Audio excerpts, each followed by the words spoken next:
இன்று கர்நாடகாவில் இருக்கும் உடுப்பி ஸ்ரீ கிருஷ்ணா கோவில் உலக புகழ் பெற்றது. ஆனால் அங்குள்ள கிருஷ்ணர் சிலை எப்படி கிடைத்தது தெரியுமா? இது பல நூற்றாண்டிலும் நடந்த ஒரு அதிசயமான உண்மை சம்பவம். அப்போது கடலில் ஒரு பெரிய கப்பல் பயணம் செய்து கொண்டிருந்தது. அந்த கப்பல் மத்வாசாரியர் இருந்த இடமான உடுப்பி அருகே வந்தபோது எதிர்பாராத விதமாக பயங்கரமான புயல் வீசியது. சீறிப்பாய்ந்த அலைகளால் கப்பல் மூழ்கப் போகும் நிலை ஏற்பட்டது. தத்தளித்துக் கொண்டிருந்த கப்பலில் இருந்தவர்கள் கரையில் நின்றிருந்த மத்வாசாரியரை பார்த்து உதவி கேட்டார்கள். மத்வாசாரியர் உடனே கிருஷ்ணரை மனமுருகி பிரார்த்தனை செய்தார்.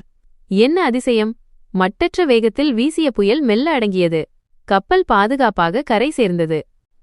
நண்பர்களே, இந்த கதை உங்களுக்கு பிடிச்சிருந்ததுன்னா, கிருஷ்ணன் மேல உங்களுக்கு துளியாவது நம்பிக்கை இருந்தால் இந்த வீடியோவை ஸ்கிப் பண்ணாம பாருங்க. கப்பல் உரிமையாளர் நன்றியுடன் மத்வாசாரியரிடம் வந்து, ஐயா, எனது கப்பலில் இருக்கும் எதை வேண்டுமானாலும் நீங்கள் பரிசாக எடுத்துக்கொள்ளுங்கள் என்றார்.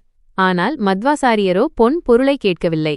கப்பலில் ஓரமாக இருந்த ஒரு பெரிய கோபிச்சந்தன மண்கட்டியை மட்டும் கேட்டார். அனைவரும் ஆச்சரியத்துடன் பார்க்க அந்த மண்கட்டியை உடைத்தபோது உள்ளே இருந்ததைக் கண்டு மெய்சிலிர்த்து போனார்கள். உள்ளே இருந்தது ஒரு அழகான குழந்தை கிருஷ்ணர் சிலை. வெண்ணெய் சாப்பிடும் வடிவிலான அந்த சிலை துவாபர யுகத்தில் கிருஷ்ணரால் ஆராதிக்கப்பட்டது என்று நம்பப்படுகிறது. அந்த சிலையைத்தான் மத்வாசாரியர் உடுப்பியில் பிரதிஷ்டை செய்து கோயில் கட்டினார். ஆனால் இதில் இன்னொரு பெரிய அதிசயமும் இருக்கிறது. கிருஷ்ணரின் பரமபக்தரான கனகதாசர் தாழ்த்தப்பட்ட குலம் என்பதால் கோயிலுக்குள் அனுமதிக்கப்படவில்லை. அவர் ஏக்கத்துடன் கோயிலுக்கு வெளியே நின்று அழுது கொண்டே கிருஷ்ணரை நோக்கி பாடினார். அப்போது தன் பக்தனுக்காக கிருஷ்ணர் சிலையே திரும்பி சுவரில் ஒரு துவாரத்தை ஏற்படுத்தி அவருக்கு தரிசனம் கொடுத்தார். அந்த ஜன்னல் இன்றும் கனகனகிண்டி என்று அழைக்கப்படுகிறது. இன்றும் உடுப்பியில் கிருஷ்ணரை நேரடியாக பார்க்க முடியாது. அந்த ஜன்னல் வழியாகத்தான் தரிசிக்க முடியும். பக்தனுக்காக திசை மாறிய அந்த மாயக்கண்ணனின் இந்த அதிசயம் உங்களை ஆச்சரியப்படுத்தியதா?